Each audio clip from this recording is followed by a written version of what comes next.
Okay, I'm going to carry on with these solutions in video form. I guess I can post the answers to these as well later. I guess I can post like the answers if you just want to breeze through the answer key as well.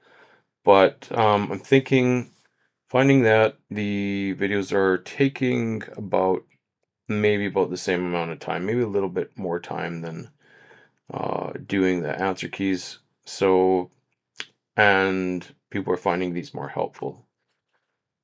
So here we go. We'll see how many we can upload here. Just a few. I went through these today in class, but so I'm just going to kind of breeze through these.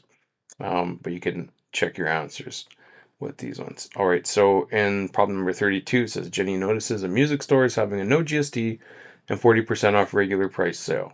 The regular price CD is $15.99. And what is the maximum number of sale price CDs that Jenny can buy with her $80 gift card? So first thing we can do is determine our uh, sale price.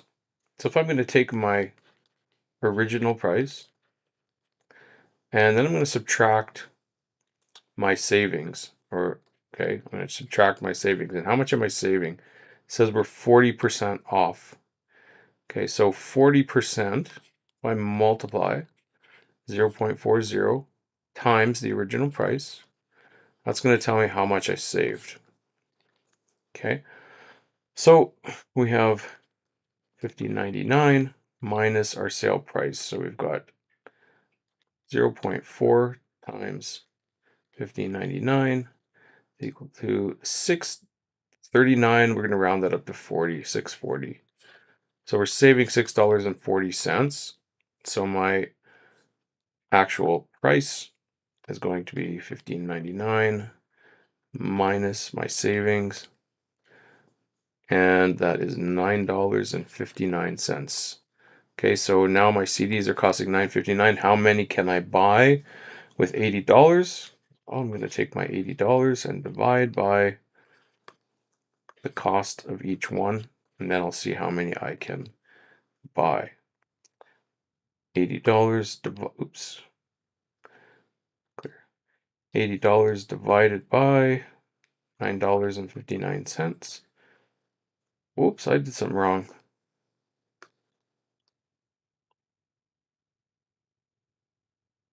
Okay, 8.34 CDs. So it says I can buy 8.34 CDs with $80, but obviously I can't buy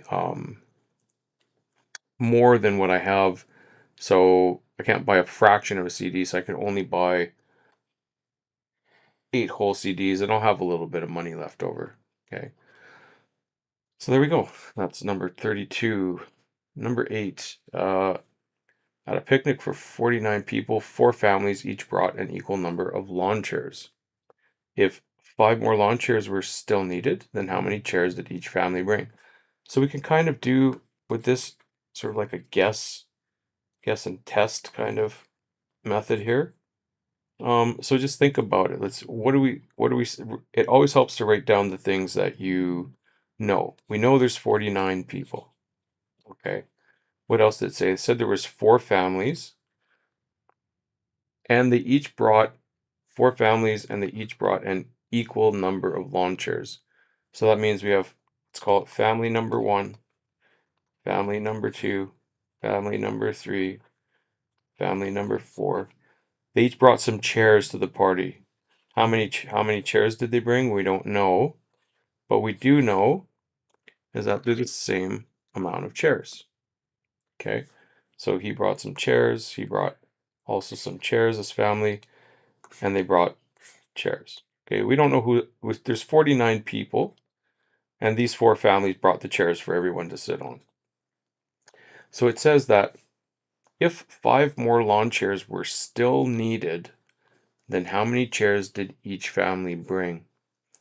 So the amount of chairs they brought are going to add up to a number such that there are 5 chairs still needed, meaning that we had 49 people. So if we have 49 people, we need 49 chairs. But if we still need 5 chairs, how many chairs do we have? Means there's 5 people without a chair. Okay, so in that case, it means that we only had 44 chairs, right? 5 people still need a chair, 44 chairs. So that's divided evenly between the 4 families.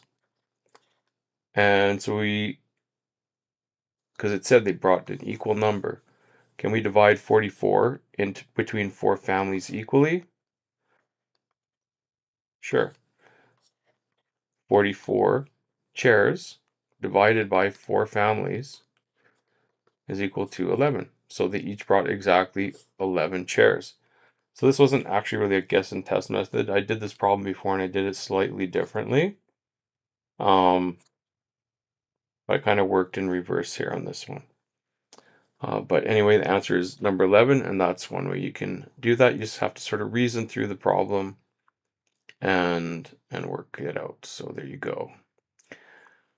Okay, next one. What is the scale factor of enlargement? This is a pretty easy one. Here's our original drawing, and CAB and C prime A prime B prime is our enlargement. So our scale factor is going to be one of these sides over the original side. We're just going to count this up. 1, 2, 3, 4, 5, 6, 11, 12 over 1, 2, 3, 4. By 4 is 3, so scale factor of 3. It means that that enlargement is 3 times bigger than the original triangle. So there we go. Answer is 3. Moving on. Various points have been plotted on the graph below. The title of the graph and the labels of the axes have been omitted. So we just have numbers on our vertical axis and numbers on our horizontal axis. Then we have these points of data. Okay. So it says, which of the following statements is a possible interpretation of the graph below? So this could represent a number of things. Let's check the first one. It says Nicole earns $20 for every hour she works. So on the bottom here, that could be dollars, $20, but we have a point here that goes down to $20, but at $20, she would have worked 2 hours. So that doesn't match up for that. It can't be that one. Okay. For every 10 swimmers, 2 lifeguards are needed. Well, here's a point that matches up with 10. And if that were the graph, that's saying that there's only 1 lifeguard needed for every 10 swimmers. So it's not going to be that graph. Okay. So we can discount that one. For every 10 pieces of candy Simone buys, she pays $1. We go for every 10, she pays $1. That looks like it lines up. And that makes sense. If she pays 20, that she would, if she has 20 candies, she would pay 2. And 30 candies, she would pay 3. Okay, so that's our answer. And if we want to just be sure, we can check the last one just to make sure we eliminate it to make sure it's not an option. A runner runs at a constant speed of 2 kilometers every 30 minutes. So here's 2. That could be 2 kilometers, but it's not lining up with 30. Okay, it's a pretty easy question. That would be a quick one for you guys if you got a question like that. Okay, next one. In a science experiment, a solution has an initial temperature of 20 degrees as shown below. If the temperature T of the solution drops 2.8 degrees Celsius every hour, then which of the following equations can be used to calculate the temperature of the solution after 4 hours? So our temperature is equal to the starting temperature, 20 degrees, and then we have to subtract how much how much temperature it loses each hour. And it says for which of the equations can be used to calculate the temperature of the solution after 4 hours. So each hour it drops 2.8 degrees Celsius. And we would multiply that by the number of hours, right? 2.8 degrees each hour, so we have to multiply. And in this case, we know the number of hours, so we'd have 20 times 2.8 times 4 hours. So this would give me, this would help me calculate my temperature, but they're not asking you to calculate it. They just want to see the expression here. And I can see over here we've got T equals 20 minus 2.8 times 4. Now, they put these parentheses here. We don't necessarily need them because order of operations tells us that we need to do this multiplication first. But at any rate, it's just kind of, the parentheses are fine. It helps keep all this information organized, especially with all these, you know, symbols like Celsius and hours. Okay, in this case, just understand these are not variables. They're just putting in the units, right? Of temperature in the unit of time. So those are not variables. They basically did what I did here. I just didn't put all the units just so we could kind of focus on the numbers. Okay, so moving on. A person who is 200 centimeters tall casts a shadow that is 40 centimeters long. So here he is, or he or she, 200 centimeters long. And then here's their shadow. Oops, actually, it's not that long, but it doesn't have to be to scale. But here's a shadow. And that shadow is cast because the sun is up here making that. Okay. And it says, at the same time of day, a nearby post casts a shadow that is 16 centimeters long. So when you see a question about these shadow questions, we can assume the angle is always the same. So here's this post. Oh, I forgot to put this was what? 40 centimeters. That angle is going to be the same. The sun is so far away, and when items are so close together, that angle that comes down from the sun is going to be the exact same. Okay, so that's important to know because this guy's standing up straight, so that would be a 90-degree angle there. And this post is standing up straight, so there would be a 90-degree angle there, and the angle from the sun is the same. So these are similar triangles. Okay, it's telling us that the post is 16 centimeters long.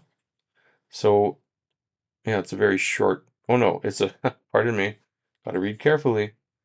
It says the shadow of the post is 16 centimeters. So we want to know what is the height of that post. Okay. Again, so for any of these questions about a shadow being cast, we can always assume these are similar triangles. So we're going to get a scale factor using the two values that we know on the similar sides. Okay, so we can use those two. And so here's my original, and this is the like a reduction. We're going towards this. So I'm going to use a scale factor. I'm going to put my reduction first. So 16 over 40. And let's just convert that to a decimal quickly since we can use this calculator. So I get 0.4 as a scale factor. So now in order to get my missing side, I just need to multiply that scale factor times the height of this person, because these are proportional and these are going to be proportional. So I can use that scale factor times 200, and that's going to give me 80. But we can just use a calculator to be certain that's not what we want to do. Okay, there we go, 80. Okay, so 80 centimeters is the height of this post. And we're just going to enter 80, and we're done. Okay. Next question.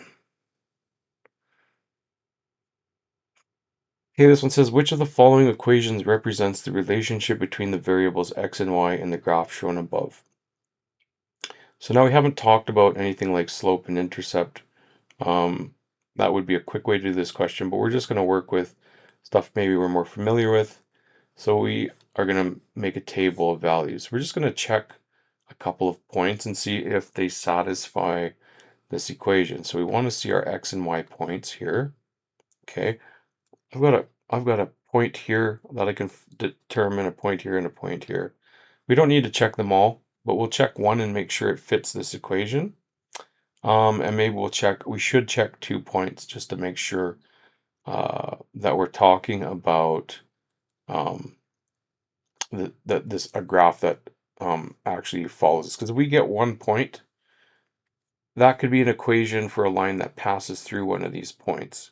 We need to verify 2 points to see if it's a line that we have to see if it actually fits this equation. So make sure you check 2 points. Okay, so what is my coordinates of this point here? What's my x value? Read down to the x. We have 0. On the y, we have 5. And I'll just pick the next point here. Here at 1, read over to my y, I've got 3. So if I check these 2 points, 0, 5, and 1 and 3, I am going to let me just do my table again here.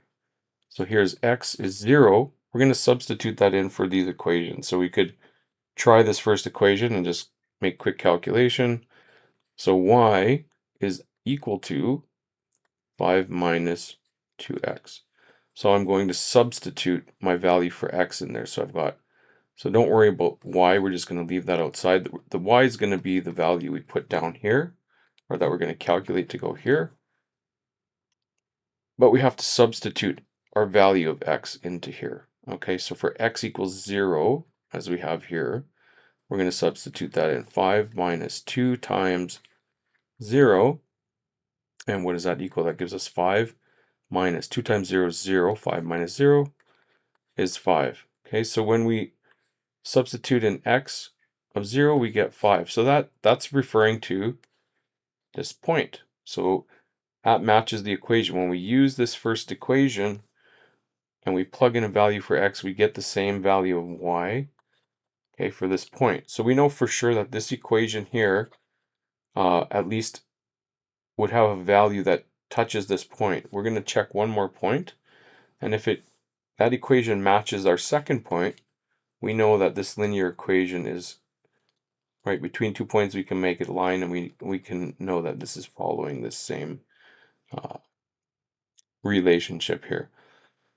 So kind of got a little bit squeezed. I didn't want to look quite like that, but here we go again. We'll substitute in 1 from this point here. So we're going to substitute in to this equation 5 minus this time 2 times 1. This is the x value. This 1 is being substituted into that equation for y, and the answer will tell us the value of y. So we have 5 minus 2 times 1 is 2. So we have 5 minus 2, which is equal to 3. So when we have a value of x, we get a value of 3 for y. If we get a value of x is 1, we get a value of 3 for y. And again, that matches this. So that means that matches that point. That tells it that this equation is the correct one. Okay, so there's our correct answer. If we didn't get a point matching on that line, we would just discount this one and go on and check the next ones. But the first one, we got lucky and it told us that that is the correct answer.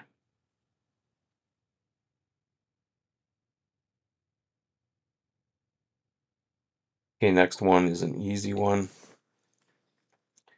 A school principal asks every student and staff member. So they asked all the students, all the staff in the school if they like the idea of school uniforms. The school has 450 students and 30 staff members. The survey above uses a either sample or population, and the students or staff would have the most influence on the data. So first answer, we didn't ask a portion of the students, we asked every student. So that's not a sample, that is the whole population. So our answer is going to be one of these two. And who has the most influence on the survey? Well, there's way more students than there are staff. So the students have the most influence, or correct answer is C. And the sentence reads, the survey above uses a population and students would have the most influence on the data. Okay, next question. So we've got this diagram here. Looks like there's a lot going on, but this is actually not a bad question at all. It's quite easy actually. So we want to find the measure of x in the diagram. We want to know this angle x here. We've only got 60 degrees. If we had this angle, then we would be able to use sum of angles to get x. And fortunately, it's quite easy to get this angle here because even though it didn't come up specifically in this year, we've seen this before in math, that the sum of angles from a semicircle is 180 degrees, right? So if we have a straight line and we measure the degrees going from here to here, that's 180 degrees. So just like sum of angles, we're just trying to find a missing angle that adds up to 180 degrees. So for my first angle, I'm just going to call this angle, why don't we call it angle A?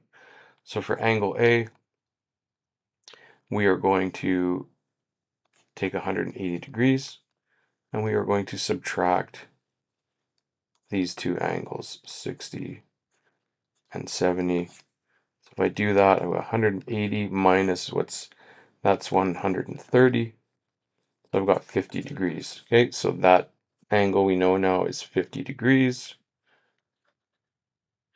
And now we can do the same thing again. We're going to add our angles so angle X, that's going to be 180 degrees minus the sum of the other two angles, or you can subtract them one at a time. I kind of like doing it like this. Okay, so 180 minus 6 plus 50 is 110. That's going to give us 70 degrees for this angle X. And there's our answer below, D. Okay. Moving on. Jennifer wants to buy a computer that costs $2,000 including all taxes.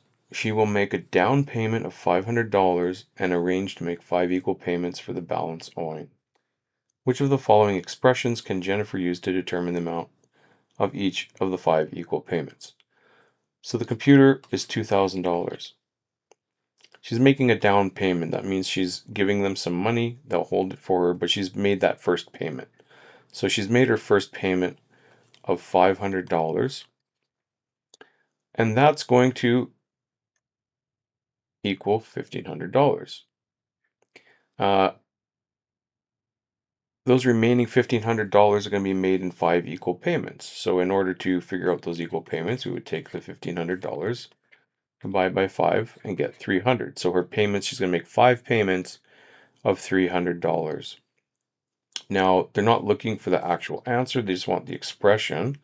So let's look over here on the left and see what did we just do. We took 2,000, we subtracted 500, and then we divided by 5. Now, these brackets here are important because we did this step and we got the 1,500, and then we divided by 5. Since we're representing all these numbers here in this expression, we have to make sure we put the parentheses so that we do this first. First we subtract, right? And then, right, because this is going to give us our $1,500. And then once we have that 1,500, we divide by 5. We don't put those parentheses there. Order of operations would tell us that without these parentheses, we would be taking 500 divided by 5 and then subtracting that from 2,000. That's not what we did, right? First we subtracted 500 from 2,000. We got an answer. Then we took that answer and divided by 5. So that's our correct answer here. 2,000 minus 500 divided by 5. Okay, next. The following list shows Rick's yearly vehicle expenses. Okay, so here's his expenses. Probably going to be helpful for us to total that. Let's just read the question though first. If Rick works 8 hours a day, 5 days a week, and takes home $10 an hour, then what is the least number of complete weeks he must work in order to pay for all his yearly vehicle expenses? So what are his total expenses? Let's add those up first. Okay, 5, 8, 3. So I've got $3,350. Okay, so those are his expenses. And how much? So let's go expenses.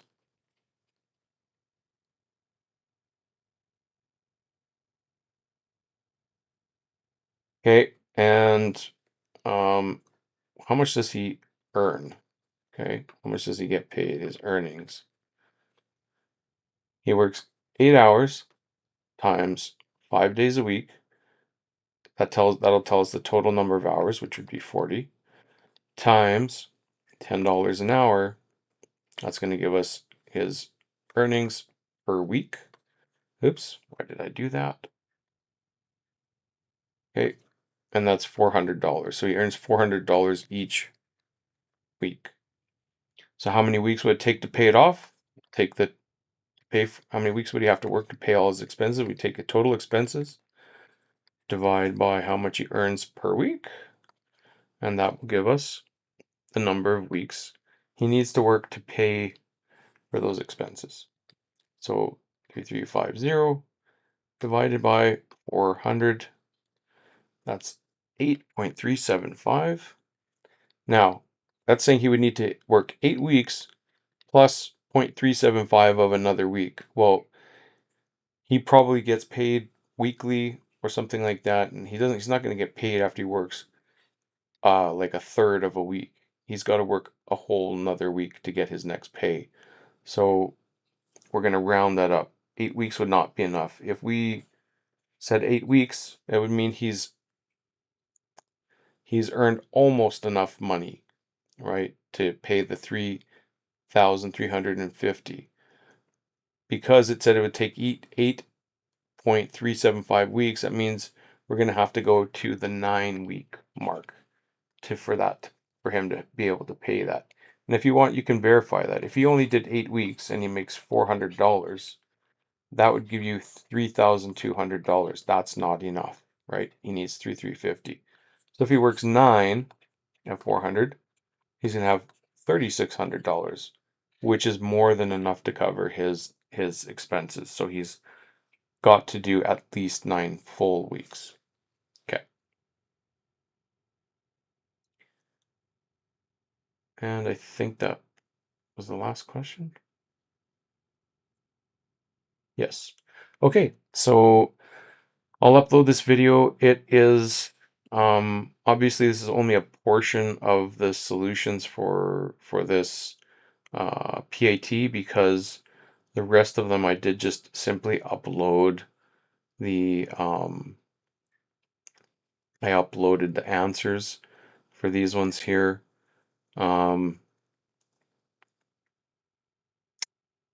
I hope that these make sense for you, but if I've got time, I'll go and do them again, but I don't think I will. So if you have any questions, let me know, and I can try to go in and explain some of these solutions for you.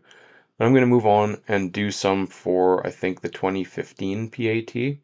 That'll be a good one. It's more recent, and also we've seen a number of those questions, so it should just be like reinforcing for you. All right, okay, we'll get this uploaded, and hope your studying's going well.